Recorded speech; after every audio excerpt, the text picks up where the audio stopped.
उनियाल जी, जैसे कि अब कल वोटिंग है गढ़वाल सभा की, केवल एक दिन रह गया है और आज आपने अपने ऑफिस में मीटिंग भी रखी जिसमें आपके गढ़वाल सभा के सभी मेंबर्स उपस्थित रहे।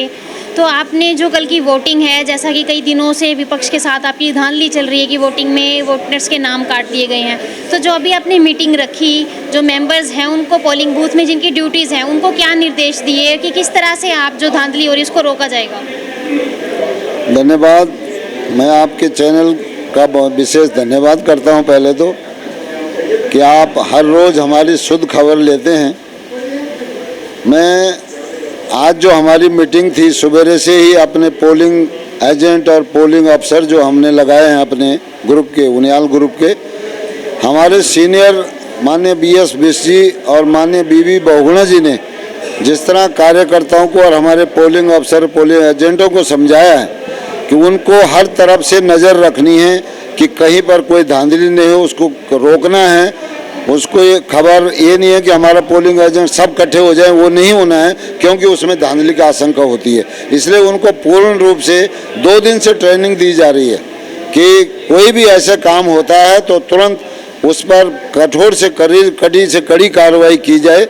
और हम बिल्कुल सतर्क हैं, हमारा ग्रुप बिल्कुल सतर्क, मेरे मेंबर जो हैं हमारे सीनियर जिन्होंने समझाया है ग्रुप को, वो पोलिंग अफसर और हमारे कार्यकर्ता सारे बिल्कुल सक्रिय हैं। ये जो आपने प्लानिंग की है, किस तरह से प्लानिंग किया है कि आप क्या क्या निर्देश हैं जो आपने दिए मेंबर्स को कि किस तरह से वो पोलिंग एजेंट्स हैं किन चीज़ों का ध्यान रखेंगे? हर एक हमारा जो कहीं पे भी पोलिंग अफसर है, कोई बैलेट पेपरों पे हैं, किसी की ड्यूटी चेकिंग पे है, वोटर की चेकिंग की सही आ रहा है, उनको बिल्कुल चुनाव अधिकारी से हमने मांग की थी कि वहाँ पर एक आइडेंटिटी रखा जाए, उनका कोई पहचान पत्र हर वोटर का कि वो सही वोटर है कि नहीं। तो उसके लिए हमने डिमांड रखी थी, तो उन्होंने माना है कि कोई भी वोटर बगैर आइडेंटिटी का नहीं जाएगा। तो वो सराहनीय कदम है और मैं सोचता हूं कि इसमें धांधली की आशंका कम होगी।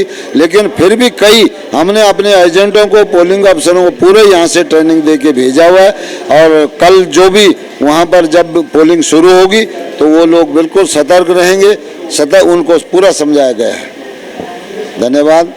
और मैं यही सबसे अपने कार्यकर्ताओं से और सभी अपने वोटरों से, माता और बहनों और सभी लोगों से मैं प्रार्थना करता हूं कि वो सवेरे आके और गाय माता पे मोहर लगाएं।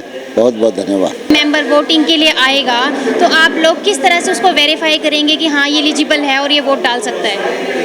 हाँ, ये बहुत अच्छा क्वेश्चन आपने किया और मैं चाहता हूँ कि आपके माध्यम से हमारे जितने भी मेंबर हैं वो जान जाएं कि कल जब पोलिंग गढ़वाल सभा की होगी तो उन्होंने कौन से डॉक्यूमेंट लेके आना है।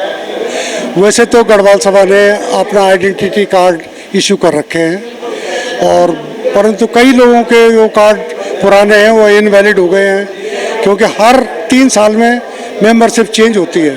तो कईयों ने वो अपने को रिन्यू नहीं कराया तो उनके वो कार्ड वैलिड नहीं होंगे। पर फिर भी यदि वो मेंबर हैं तो वो किसी भी तरह का जो गवर्नमेंट के इशू किए हुए आइडेंटिटी कार्ड हैं, जिसमें कि आपका आधार कार्ड हो गया, पैन कार्ड हो गया, ड्राइविंग लाइसेंस हो गया या बिजली बिल हो गया या जो कोई भी गवर्नमेंट का कोई भी डॉक्यूमेंट, उनके आइडेंटिटी प्रूफ में गिना जा सकता है। आज मैंने अपने ग्रुप के जितने भी पोलिंग अफसर थे सबको ब्रीफ किया है कि वहाँ पर पोलिंग व्यवस्था कैसी होगी, क्या होगी, क्योंकि मैं बरसों से भारत सरकार का मैं इस चुनाव प्रोसेस में इन्वॉल्व रहा हूँ तो मुझे काफ़ी पता है कि क्या क्या इसमें होता है। एक डेमोक्रेटिक सिस्टम में एक सेट प्रणाली है कि उसमें कैसे कैसे होता है, कैसे इनरोलमेंट रजिस्टर होता है, कैसे वोटर लिस्ट होता है, कैसे उनको काटते हैं, कैसे नंबर चढ़ाते हैं, कैसे बैलेट पेपर को फोल्ड किया जाता है, क्योंकि 3 ग्रुप इलेक्शन लड़ रहे हैं, कंटेस्ट कर रहे हैं, तो हर बैलेट पेपर में 3 कॉलम है। यदि आप सीधा वर्टिकली उसको जो फोल्ड करेंगे तो एक इंक दूसरे ग्रुप में लग जाएगी। तो इसलिए इस ढंग से इसको ट्राई फोल्ड करके इस ढंग से किया गया है कि किसी की इंक किसी दूसरे के कॉलम में न जाए। तो तो इनको सबको ब्रीफ किया मैंने, और मुझे उम्मीद है कि हमारे जितने भी पोलिंग ऑफिसर्स हैं ये सब समझ गए होंगे, और अब मेरी जो जनता है, हमारे जो गढ़ समाज की जनता है, ये भी समझ गई होगी कि अपनी आइडेंटिटी प्रूफ के लिए उन्हें क्या क्या लाना।